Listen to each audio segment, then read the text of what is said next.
हर खबर पर होगी आपकी पकड़। डाउनलोड कीजिए एबीपी लाइव ऐप। नमस्ते भारत में अब बात होगी देश के वीर सपूतों के सर्वोच्च बलिदान की।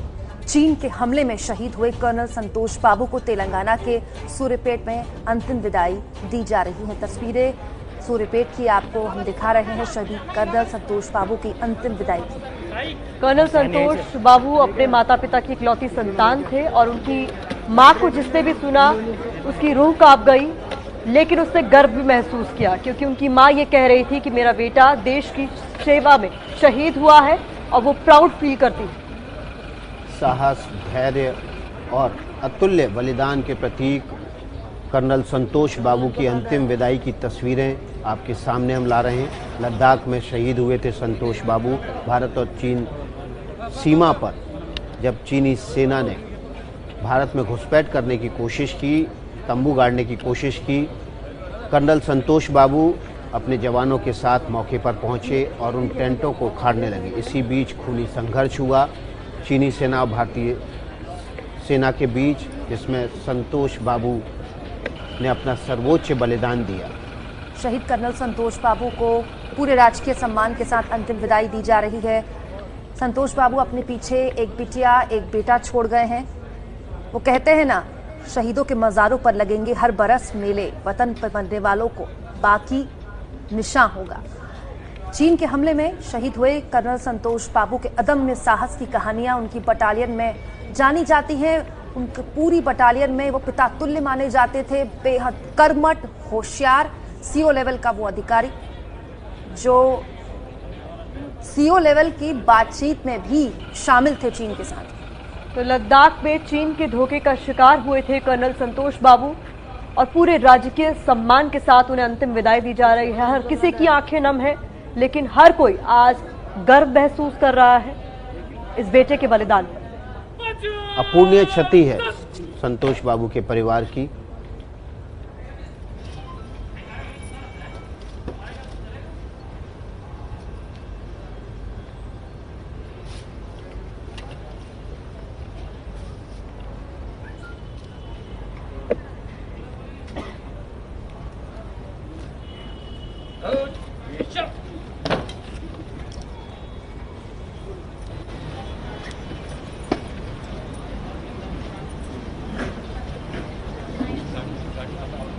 तस्वीरें सीधे आप बेंगलोर से देख रहे हैं। शहीद कर्नल संतोष बाबू, माफ़ कीजिएगा, तेलंगाना के सूर्यपेट की तस्वीरें हैं। शहीद कर्नल संतोष बाबू को अंतिम विदाई दी जा रही है। पूरे राजकीय सम्मान के साथ, मिलिट्री सम्मान के साथ उनका अंतिम संस्कार किया जाएगा।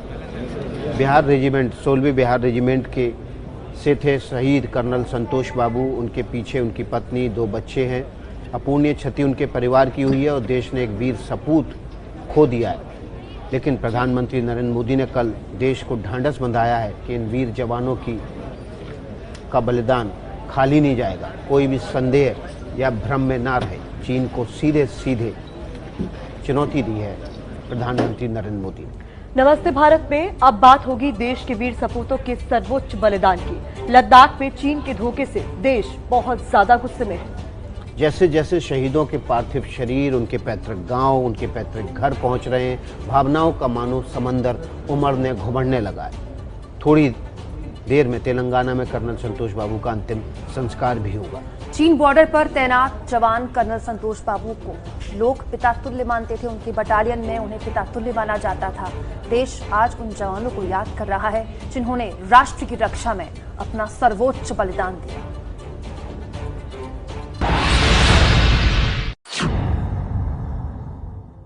ये तस्वीरें उस वक्त की हैं जब मां भारती के लिए सर्वोच्च बलिदान देने वाले शहीद कर्नल बी संतोष बाबू का पार्थिव शरीर तेलंगाना के हाकिमपेट एयरफोर्स स्टेशन पहुंचा।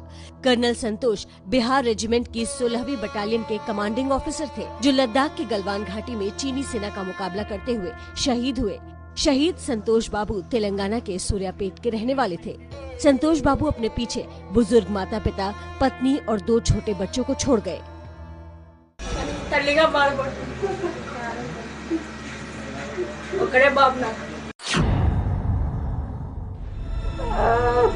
ये 16 बिहार रेजिमेंट के शहीद जवान हवलदार सुनील कुमार की मां है।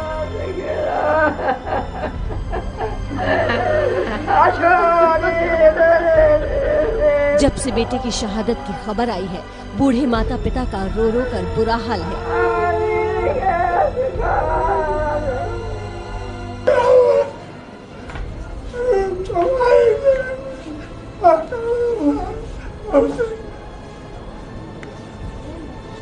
सुनील कुमार पटना के बेहटा के रहने वाले थे। 2004 में इनकी शादी हुई थी। सुनील अपने पीछे बुजुर्ग माता पिता, पत्नी और 3 संतानों को छोड़ गए।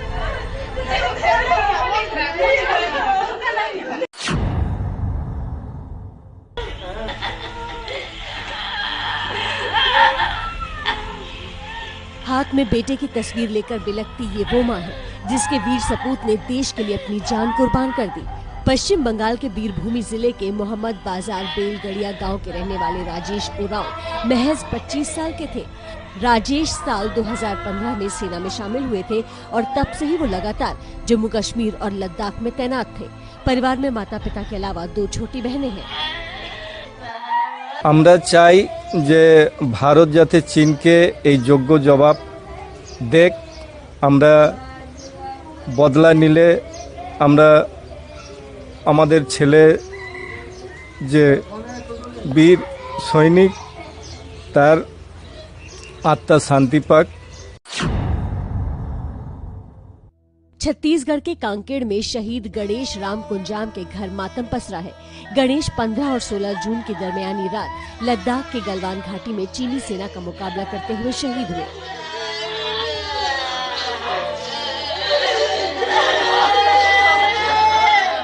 गणेश राम कुंजाम आदिवासी समाज के एक बेहद साधारण परिवार से ताल्लुक रखते थे।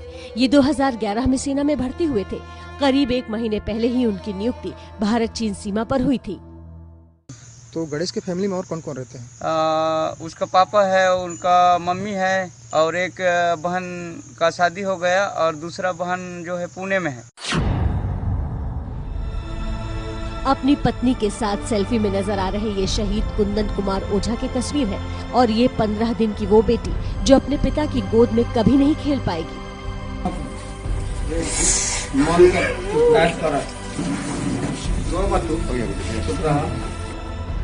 2010 में सेना में भर्ती हुए शहीद कुंदन कुमार ओझा झारखंड के साहिबगंज के डिहारी गांव के रहने वाले थे। 2 साल पहले ही इनकी शादी हुई थी। ये फरवरी में ही घर आने वाले थे, लेकिन पहले लॉकडाउन और फिर लद्दाख में तनाव की वजह से घर नहीं आ पाए। 15 दिन पहले ही इन्हें पिता बनने की खबर मिली थी। अभी बेटी का नामकरण भी बाकी था, लेकिन इससे पहले ही लद्दाख के कुंदन की शहादत की खबर आ गई। उसका शुरू से शौक था सेना में जाए, देश की सेवा करे, और अभी जो हुआ है हादसा शहादत है, परंतु हम लोग इससे आहत हैं और हम सरकार से ही मांग करना चाहते हैं जिस तरह से ऐसा हुआ आगे न हो, इसके लिए कठोर से कठोर कार्रवाई करें। इस वक्त एक बड़ी खबर आ रही है। खबर भारत चीन संबंधों पर बड़ा अपडेट देने वाली है। भारत के सख्त रुख के बाद चीन के रवैये में नरमी आई है। ये बड़ी खबर है। भारत के सख्त रुख के बाद चीन के रवैये में नरमी आए। चीन के सरकारी अखबार ग्लोबल टाइम्स ने अपने लेख में इस नरमी के संकेत दिए। ग्लोबल टाइम्स में लिखा गया है कि अमेरिका के उकसावे पर भारत का व्यवहार बदला है।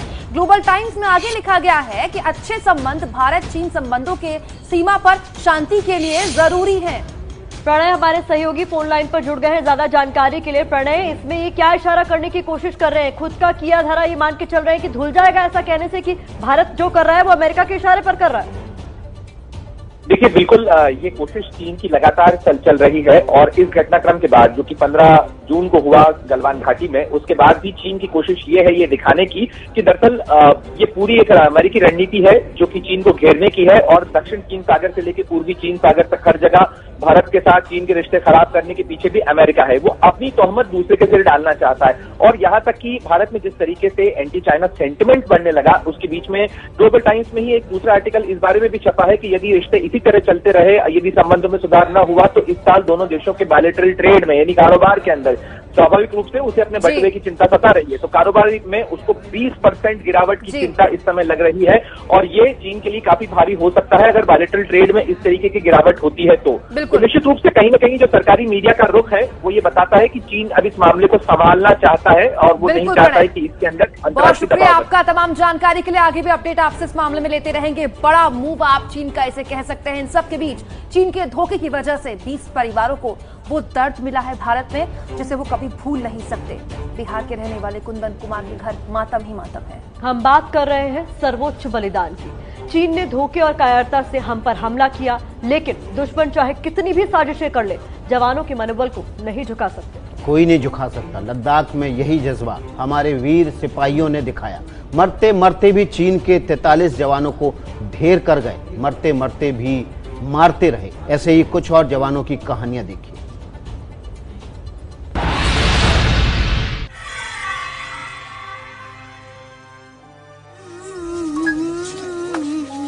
अपने दोनों बच्चों को गोद में लेकर सिसकती ये शहीद कुंदन कुमार की पत्नी है।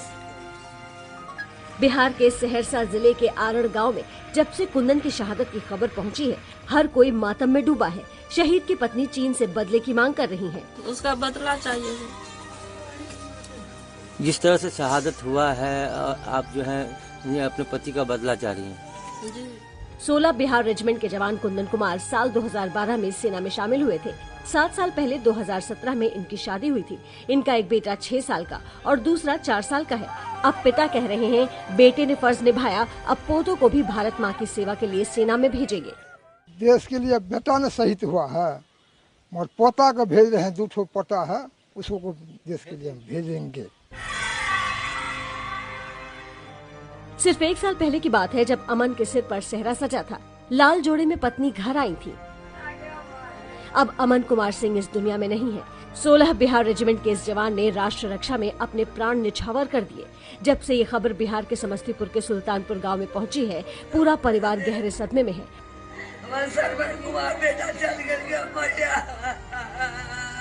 अमन 2014 से सैनिक के तौर पर सरहद की रक्षा कर रहे थे।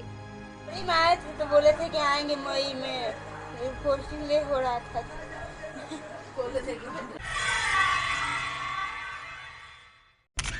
सुंदर सजीला नौजवान, उम्र महज 21 साल, देश की सेवा जिसका जुनून था, वो अंकुश ठाकुर सबको रुलाकर चला गया।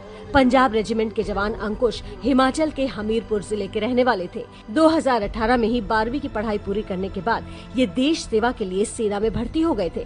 अब इनकी शहादत के बाद माता पिता और परिवार का रो रो कर बुरा हाल है। देश सेवा के लिए बलिदान हुआ, देश सेवा के लिए भेजा था, पर ये नहीं सोचा था कि ये हमारे बच्चे के साथ ऐसा हो जाए।